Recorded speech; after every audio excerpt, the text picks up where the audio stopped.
Hi friends, இன்றைக்கி ஒரு சூப்பரான வீடியோ தான் பார்க்க போகிறோம். ஃப்ரண்ட் டாட் எப்படி மார்க் பண்ணுறதுன்னு சொல்கிறேன். ஷோல்டர்லேருந்து கீழே டாட் பிடிக்கிற லென்த் வந்து 13.5 இன்ச்சுக்கு மார்க் பண்ணிக்கோங்க. உங்கள் அளவு ப்ளவுஸில் எவ்வளோ இருக்கோ அந்த அளவுக்கு மார்க் பண்ணிக்கோங்க. சென்ட்ரு மார்க் பண்ணிவிட்டு இப்போ நம்ம பட்டி ஜாயின் பண்ணுவோம். அந்த இதுலேருந்து மேலே 2 இன்ச்சுக்கு மார்க் பண்ணிக்கோங்க. அதே மாதிரி சைட்லேயுமே மார்க் பண்ணிக்கோங்க. இப்போ இங்கேருந்து 3 இன்ச்சு மார்க் பண்ணிக்கோங்க. அதுலேருந்து 1.5 இன்ச் அளவுக்கு இருக்கா, அப்போ இந்த பக்கம் 1.5 இன்ச்சு, மொத்தம் 3 இன்ச்சு. அதே டாட் பிடிக்கிறோட நீளம் வந்து பார்த்திங்கன்னா அது 3 இன்ச்சு. இந்த மாதிரி மார்க் பண்ணிக்கோங்க.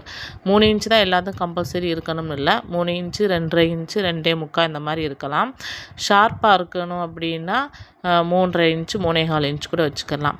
இப்போ நம்ம 2 இன்ச்சு மார்க் பண்ணியிருக்கோம், அதை ஒரு லைனும் சைடில் மார்க் பண்ணியிருப்போம், அதையும் ஒரு லைன் ஜாயின் பண்ணிக்கலாம்.